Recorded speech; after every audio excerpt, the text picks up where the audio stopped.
All right, Alexander, we are going to be covering, I think we're going to be covering Libya a lot these days because there's a lot going on in the entire region in the Mediterranean, but it seems that Libya has become the focal point of what's going on, and there are a lot of players and a lot of actors.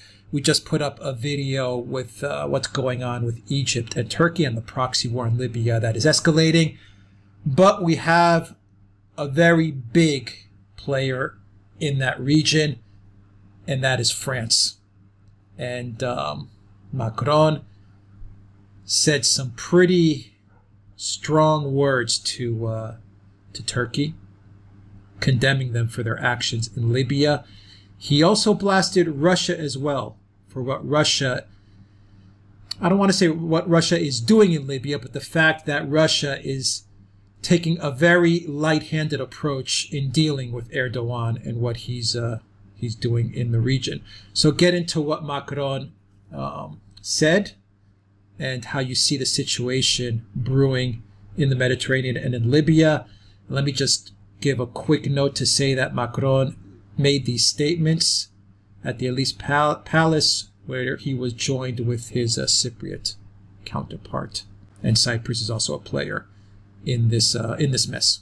Indeed, you're absolutely right, Alex. I mean, this is now becoming an ever bigger international conflict. Now, I know and I understand that for many people, Libya just doesn't seem that important. It's, you know, this a country in North Africa. It's not very populous. There's a very complicated civil war there, and it just doesn't have the drama for some people that say the Syrian war or the Iraqi war did. But in terms of its geopolitical significance, it is perhaps as important, if not even more important, because Libya, if you look at where it is right at the southern shore of the Mediterranean Sea. It is directly opposite, you know, France, Italy, the center of the Mediterranean.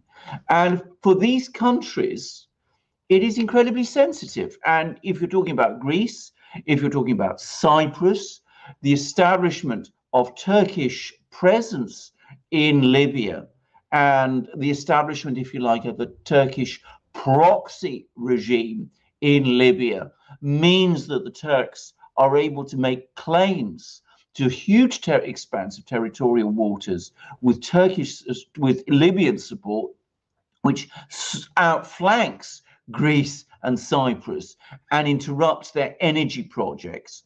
And if you're talking about France and Italy, well, of course, not only is Libya, you know, tremendously important for them because it's in a kind of way their neighbor, you know, across the sea. So, I mean, they're worried about the fact, you know, that their immigration could flood into their countries via Libya. In fact, it's been happening. But of course, the other thing is, if either Turkey or Russia were to establish permanent bases there, it would completely change the entire political and strategic geography of the Mediterranean. I mean, think about it. A Russian naval or aircraft base in Libya, it would bring Russian aircraft within range of France. I mean, that is quite a dramatic shift, if you think about it, in the strategic balance. I'm not saying, by the way, that that's the Russian strategy or the Turkish strategy. It might be the Turkish strategy. I don't think it's the Russian strategy.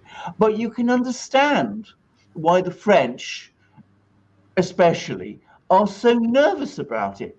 They acted to overthrow Muammar Gaddafi's regime in 2011. Sarkozy did, exactly. Sarkozy acted to overthrow Gaddafi's regime in 2011. The aircraft that were bombing, French aircraft that were bombing Gaddafi's troops, were flying from France. You know, Russian aircraft, if they were ever based in Libya, could reach France. The French went to all that trouble to destroy Gaddafi. They didn't expect that they'd get the Russians there. Now, I just want to say that because, of course, the other thing is, I mean, putting all that aside, one can understand Macron's concerns, but just think of the hypocrisy. He talks about, you know, the Russians and the Turks causing all this trouble in Libya. And of course, who destabilized Libya. The country that was the most aggressive of all was France. Sarkozy's regime played this absolutely pivotal role in supporting the resistance to Gaddafi and bringing Gaddafi's regime crashing down, setting the scene for this civil war and this collapse of the Libyan state, which the world has been wrestling with. Now, let's put all that. I mean, that's just by way of background. What Macron is talking about is that there's been yet another discussion between the Russians and the Turks, which is with the view to trying to broker some kind of an agreement in Libya. And of course, that makes the French extremely nervous. And that is why he's criticizing them. He's criticizing the Turks because he's worried about a Turkish presence in Libya. He doesn't want to see a big Turkish presence established there. The French are very hostile to Turkey entering the European Union. They have very close historic relations with Greece and Cyprus. But of course, on top of all of that, he doesn't want Libya becoming a kind of Russian-Turkish condominium. Whether that is even on the agenda is most unlikely. But this is why he is talking in this extraordinary way. So he wants, I'm not quite sure what he wants, but he doesn't want to see the Turks and the Russians in Libya. And he's not really putting forward any very concrete proposals of his own, but that's what his concerns are. Okay, so let me read you some of Macron's own words, his statements. And once again, he was with Cyprus President Anastasiadis as well in front of the Elysee Palace. Quote, Cyprus can confirm France's support for it, and Turkey's breach of the sovereignty of Cyprus, as well as Greece, is condemned, and anyone who violates the Eastern Mediterranean Sea borders must be punished. Macron said that Russia and Turkey are interfering for their interests in the Eastern Mediterranean region, while Europe does little, calling on Europeans to think deeply about their Mediterranean policy and take tougher measures. Macron pointed out that both Turkey and Russia are looking to increase their strategic influence in the Mediterranean region, where tensions increase over energy resources, saying that these interventions will affect the security of Europe. I took those quotes from Al Masdar News, and let me read you another quick quote, this one from I Kathimerini, from Macron once again. I stand fully behind Cyprus and Greece in the face of the Turkish violations of their sovereignty. It is unacceptable that the maritime space of EU member states be violated and threatened. Those who are doing that must be sanctioned. He said it would be a serious mistake, that's a quote, serious mistake for the EU not to respond. Those are strong words coming from Macron, very strong words. They're strong words against Russia, very strong words against Turkey, and also a warning to the European Union. Well, indeed, all of those things. Now, can we just explain what he's talking about? Because this is an area which is very sensitive for Greece and for Cyprus, which is that the Turks have been making extremely aggressive claims, basically extending their exclusive economic zone in the Eastern Mediterranean. They've been pushing it outwards, making extraordinary claims that, Turkey's continental shelf somehow entitles them to an economic zone in the Mediterranean Sea, which will basically surround Greek islands and Cyprus. So he wants, Erdogan and the Turks want to turn the Eastern Mediterranean, in effect, into a Turkish lake. And this has been an issue which, of course, the Greeks and the Cypriots have been resisting. And they're getting a lot of backing from France. France, of course, has been a historic friend of Greece and Cyprus. But, I also pointed out that they also have, the French also have their own big security interests with respect to Libya and with respect to Turkish behavior. So, all of this makes complete sense from a French point of view.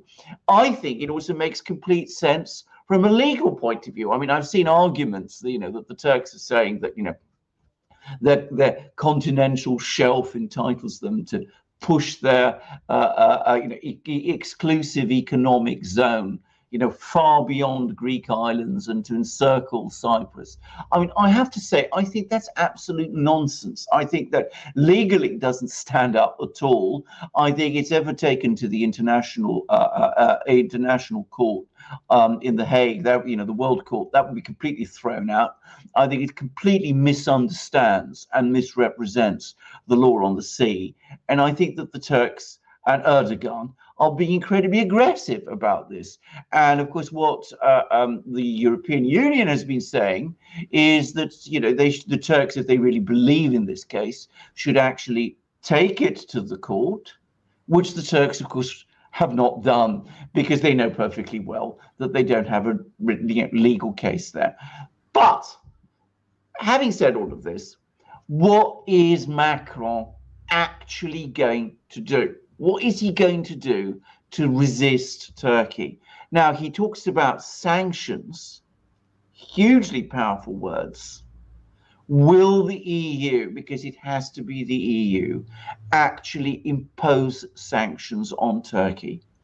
Perhaps, but I have to wait and I have to say, I wonder. I mean, they've had lots of opportunities to do it. They've not done it up to now. And Greece and Cyprus, they're getting all these words from Macron, look to Europe, get the support of Europe. But Europe has done absolutely nothing up to now to resist this Turkish pressure. It's never been this, great ally of Greece and Cyprus with respect to Turkey that Macron seems to be setting it up to be. So what it seems to me might happen is that Macron is going to make all these very powerful words. It'll enrage Erdogan because he's the kind of person who's easily enraged. It will make him even more militant because that's how he tends to respond. But will it actually lead to anything from the Europeans? I doubt it. And if it doesn't, it could leave the Greeks and the Cypriots, if they take these words of Macron, hanging out to dry, because they might assume that they have Europe at their back, and then they discover that they actually don't. Yeah, no, they don't have Europe at their back. I doubt Merkel will ever move forward to place sanctions on Turkey. I doubt she'll support such an initiative. I agree, and I'm going to say something else. I think the US would oppose it. And I think when it comes to these sort of sanctions wars, it's the US that has the final decision, because the US still has an absolutely vital relationship with Turkey. Yes. So I just don't think it's going to happen. Yeah, look, I don't think this has to do that much with the natural gas exploration or oil exploration on Turkey's part. My feeling on this is that this is very much in line with the Hagia Sophia. Yeah. Erdogan is telegraphing what he wants to accomplish the next 2 to 5 years. Just like he said he's going to make Hagia Sophia into a mosque, he has said many times that he has questions about the validity of Greece's borders. Yeah. He wants those islands close to Turkey. I think he's making moves and positioning himself so that somewhere down the line in the future, he's going to be in a position to negotiate the occupation of those islands in and around Turkey. So Greece needs to, a word of warning to the Greek government, whichever government it is, be prepared. Erdogan is a crafty, sneaky guy. Absolutely. And all these moves are not happening in a vacuum. This does not have to do with natural gas and oil or anything. This has to do with Erdogan's vision of a greater Ottoman type of empire. And he now has his sights set on those islands. But Alexander, another question. I'd like you to comment on that. And then a final question for you. Doesn't it bother you, Russia's stance with Turkey? Yeah. After all the things Turkey did to Russia, and I'll name 2 of them: the shooting down of the airplane, the Su-24, the Su-24, and the murder of the Russian ambassador. Yes, in Turkey, just to name 2. Doesn't it bother you, Russia's geopolitical strategy vis-a-vis Turkey? Does Russia honestly believe that that they're going to be able to turn Turkey away from NATO? Do they honestly buy into that? Do they honestly believe that they'll be able to turn Turkey into a trusted ally? Historically, the Russians and the Turks are not natural allies. They never have been. My opinion is they never will be. No, I agree. Putin may want to will it, but I'm sorry, President Putin, not even you have that much power. No. Well, I don't think it's going to happen. What Putin himself thinks, I have no idea. I mean, this is the kind of thing where he's extremely careful not to express his views with any great deal of openness. But I think from the Russians' point of view, first of all, it's important to say that there are an awful lot of Russians. I mean, I know that there are. You can see it in the Russian media, who are very, very critical of Turkey, say exactly the kind of things about Turkey that you say. I would add a third thing to the list that you've just given. Erdogan has made very clear his support for the Maidan government in Ukraine. I mean, you would have thought that from a Russian point of view, that is a very sensitive issue. And yet they swallowed that one also. Why do the Russians persist with this policy of rapprochement with Turkey, or at least of staying close to Turkey? I think there are a number of reasons. Firstly, there is an economic one. I mean, they wanted to build Turkstream, which they have. They wanted to use Turkey as a transit state, because they've lost confidence in Ukraine. So that they've achieved. That was an important thing for them. I don't think that risks that pipeline collection is at risk any longer, whatever happens to the political relations between Turkey and Russia. The second thing from a Russian point of view was that they intervened, as we know, in Syria. Syria is an extremely complicated war.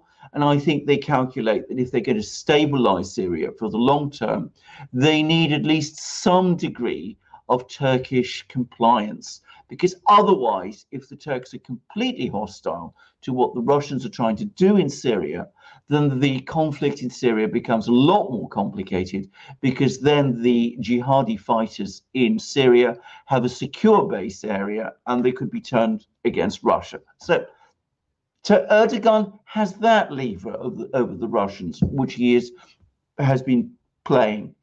And the third thing is that the Russians fought a very, very long war in the northern Caucasus to defeat a jihadi insurgency that was raging there in places like Chechnya, in Dagestan. Now, they've managed to defeat that, in fact, defeat it entirely, but this was partly done by getting Turkey to close its supply routes to these people. So I think that these are three facts which have, to some extent, made the Russians decide that they're going to swallow an awful lot of what Erdogan does, because at least in the short term, it serves their interests too. I have to make one very final point, and I make it with regret.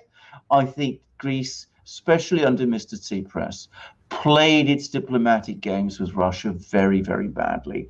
And I think that I've just seen that our current Prime Minister, Mr. Mitsotakis, perhaps because he listens to the Duran and follows our advice, has now telephoned Mr. Putin. And they had a very interesting discussion in which they talked about Hagia Sophia, and they talked about Libya, and they talked about many of the things that we're talking about. It is an essential move that the Greeks need to rebalance Russia's policies, and they need to show to the Russians that they're prepared to work with them about things that the Russians care about, which includes things like the Patriarchate, the decisions with the Ukrainian church, all of those kind of things. So that's a necessary move by the Greeks.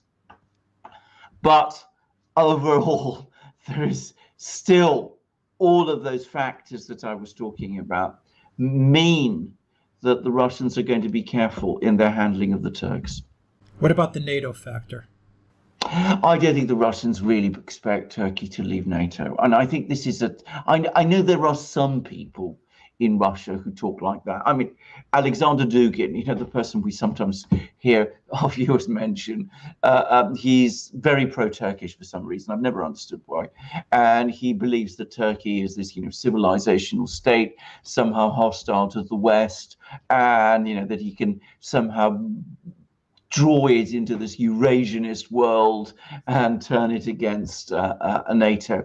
I think this is, to say that it's a minority view almost overstates it. I don't think people in Russia really take those kind of grand strategic plans at all seriously.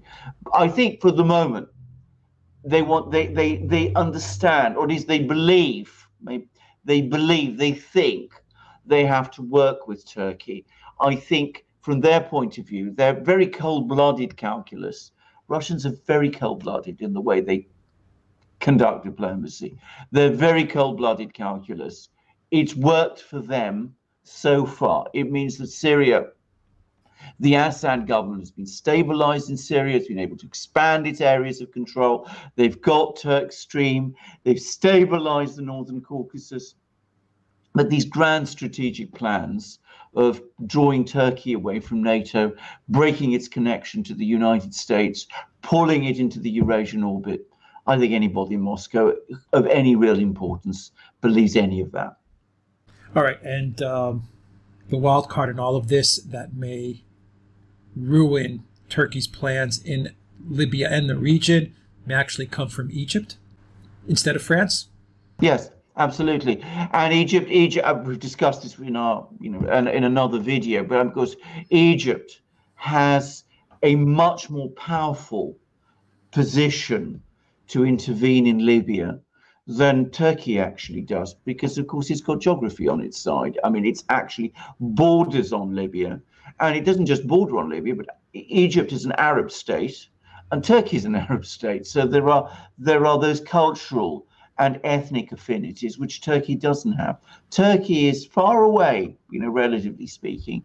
Egypt is on the borders, on the doorstep. Now, Erdogan, by the way, has predictably acted furiously to the talk about Egypt perhaps intervening in Libya. And Erdogan is saying that he's going to send more troops to Libya if the Egyptians intervene there. I think that, you know, incredibly reckless thing to do, because in that kind of place in Libya, the Egyptians, to coin a phrase, always will have escalatory dominance over Turkey, because they are on Libya's border. So they can send troops directly into Libya, whereas Erdogan has to fly them there. And he's going to fly them there over, you know, past Greece, past Syria, past Egypt, all countries hostile to himself, backed by countries like France. So, I mean, it's not really a very clever strategy. You know, but with Erdogan, he's always complicated. You know, he talks very aggressively. As you absolutely rightly said, within all the bluster, there's always a calculation and a slyness. And maybe that's why he's now talking again to the Russians, Erdogan is, about, you know, brokering some kind of a peace deal in Libya. So he always plays those moves with some skill. And by the way, I completely agree with you, what you said a few moments ago, that, you know, his immediate plan is not Libya in the end. Libya is a means to an end. The end is to establish Turkish domination in the Eastern Mediterranean. And you're quite right. I think he does have his eye on some of those Greek islands. I'm sure of it. It's the what's the treaty? The Lausanne Treaty. Lausanne, the Treaty of Lausanne. Yeah. That they've actually called that the legality of that treaty into question. They have exactly so. So I mean, so I think this is absolutely his objective, and I think it's also his objective, you know, to Islamicize Turkey, and the position of the Patriarchate of Constantinople in Istanbul is now in danger.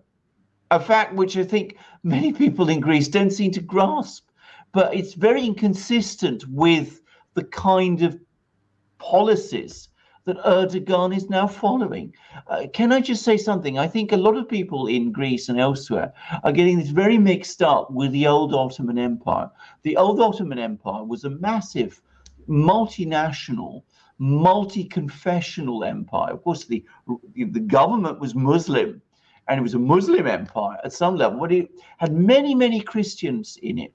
And from the Ottoman perspective, maintaining the Patriarchate in Constantinople was useful because it gave Christians within this huge multinational empire a focus of, authority, which was ultimately under the Turkish Sultan. Turkey is not like that. Turkey is a, ethnically and religiously homogenous Muslim Turkish state. They don't need the Patriarchate anymore to maintain themselves in Turkey. So from a Turkish point of view, it really serves no purpose anymore. And they could very easily decide that they don't need it and that they should close it down because it is an embarrassment to them. And can I just add, you talked about Hagia Sophia, and we've talked about how very, quiet, how very subdued the Russian reaction was to that, which once upon a time it might have been expected to be much stronger. But there was an even more disturbing act by the Russians a few days ago, which has not been reported, which is that the Russians are now apparently saying, well, look, if you're going to start taking all these actions against, Hagia Sophia, against the Patriarchate, all that in Turkey, that's fine. What we would like, however, is Russian church property in Turkey, which was lost at the time of the Russian Revolution, to be restored to the Russian Orthodox Church. It seems to me it's a sign of the Russians saying to themselves, the Patriarchate of Constantinople is not our friend. The Greek church in Turkey is basically a lost cause. If we're going to establish a Christian presence in Turkey, let's substitute a Russian one. Now, that's what Mr. Tsipras and his policies have achieved. And Patriarch Bartholomew. And Patriarch Bartholomew. He shot himself in the foot. Exactly. I mean, it hasn't been noticed. But for me, as a Greek Orthodox Christian, that I find that a very, very worrying development indeed. It suggests that they don't really set much store. The Russians don't set much store on the Patriarchate of Constantinople any longer. So if Erdogan moves against it, Russia, the biggest Orthodox state, might not intervene. Yeah, there's a lot of trouble brewing in the region. Absolutely.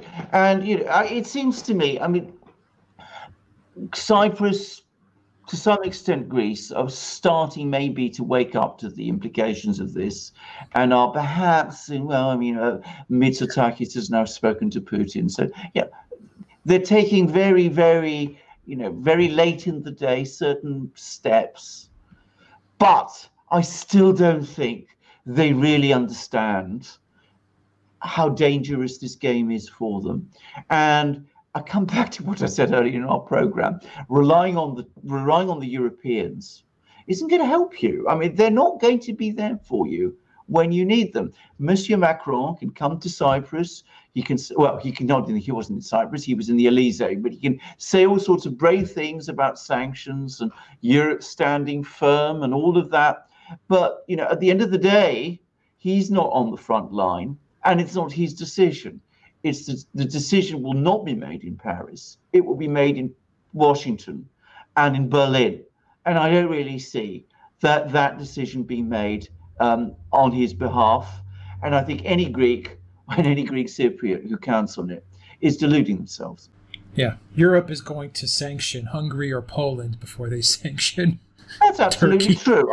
That's entirely right. That's exactly where it's going. That is exactly the priority of the European elite.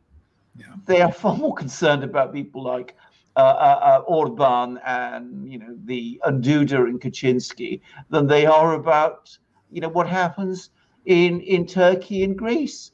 And can I point out something else? Since we've talked a lot about Christianity and its role in this, all of this, people in Europe, the European Centre, are anti-Christian. Most of them, they don't care about these things. One of the reasons they don't like Orban and Duda and Kaczynski is because these are conservative Christians. Yeah. No, Greece, Greece has to wake up. They have to wake up, and they have to get involved in, it's a small country, but they have to get involved in some power politics, much in the same way that Erdogan plays it up.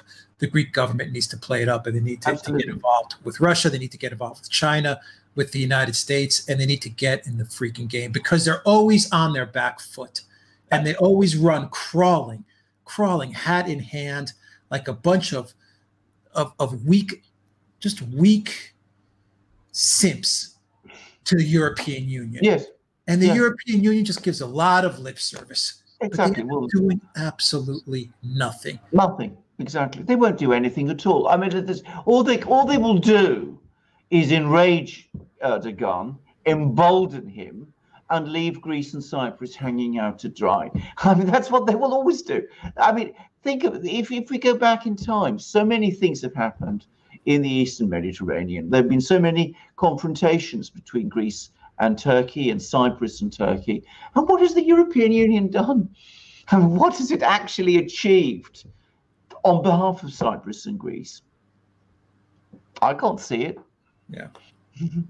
No, I mean, we're supposed to go for like 10, 15 minutes, but we've got a lot longer. But anyway, the whole issue at hand for me is that Erdogan has moved Turkey so far away from the secular Turkey. Yes. Of Ataturk. I mean, it's an unrecognizable country. Absolutely. If you ask me, from what the Ataturk's vision was, say, for a secular Turkey. I think that vision is now shattered. Yes. It's shattered. It's gone. Yes. You now have the Greater Albania project flaring up as well. Yes. Up to the north of Greece. Yes. The Greeks really need to open up their eyes and come to grips with what's happening around them. Absolutely. Because if they don't, in the next 5 years, I'm telling you, in the next 5 years, they're going to be sitting there negotiating the islands in and around the mainland Turkey. They're going to actually be sitting there negotiating with Erdogan about those islands. Yes, I agree. I mean, to be very clear, and I agree with that, by the way. I mean, his plan is not, to land troops immediately on those islands. It is to make their position untenable, and he's achieving it. He wants to sit at the table with Greece and say, okay, you have 5, 6 islands there. Give me 2, and you guys keep the 4. That's what he wants. Exactly. Yes. Yes. And that's what he will achieve. And he's heading in that direction. I mean, he's not playing his cards poorly. He has a tendency to overreach himself. But with Greece, I'm sorry to say this, he's up against an adversary which has played his cards consistently worse than he has done. Yeah. And then Russia. And then there's Russia, which I just can't understand their geopolitics. I understand the points that you made. But my feeling always comes down to, I think at the end of the day, Russia will get burned by Turkey. Well, they always do. I mean, it always ends with Russia and Turkey. It never ends well. But as I said, at this moment in time, they are perhaps a party that the Greeks do need to start speaking to. They need to start making that very point. That's that very point that you've just made to them. They can remind the Russians of some of those things. Will Russia get involved in Libya? Final question. Yes, I think strangely enough, I think it will. Not me. I mean, to some extent, they already are. I mean, I don't think they will send troops or lots of things, but they are quietly backing the Egyptians. They sent MiG fighters via Syria to Egypt to Haftar's forces. So yes, I think they will get involved in Libya, but I don't think it'll be. And this is where the problem always is. It will never be to try and throw the Turks out of Libya. It will be to try and achieve some kind of stabilization of Libya, which won't involve either Turkey becoming over dominant or this country becoming, a sort of festering area where jihadism can take hold. I don't think that they will move beyond that. All right. A little bit of a long video, but a complicated topic. Well, it's a very complicated topic and an important one. As I said, our viewers, I appreciate, as I said, this isn't something that may seem important. It is actually very important, and it affects a lot of countries. France is worried about it. Italy is worried about it. Yeah. And I'll come back to my point. You have a lot of instability in Libya and in the Mediterranean region, but there's also now a lot of rhetoric coming out from the north in Albania as well. Absolutely. Absolutely true. A lot of rhetoric about the greater Albania vision is starting to creep up, and it's yes, very unnerving to see that creep up. Absolutely. At this point in time. Absolutely so. Dark clouds on the horizon. Absolutely. Well, in that part of the world, very much so. Yeah. All right. Alexander Mercouris, editor-in-chief of the Duran. Thank you very much, guys. Click on that like, share the channel, help our channel grow. So just share it out, share this video out with everybody that you know. And please donate to us on PayPal, Patreon, and Subscribe Star. Send us a couple of drachmas or a couple of Turkish liras. I don't know if we'll get Turkish liras after this video.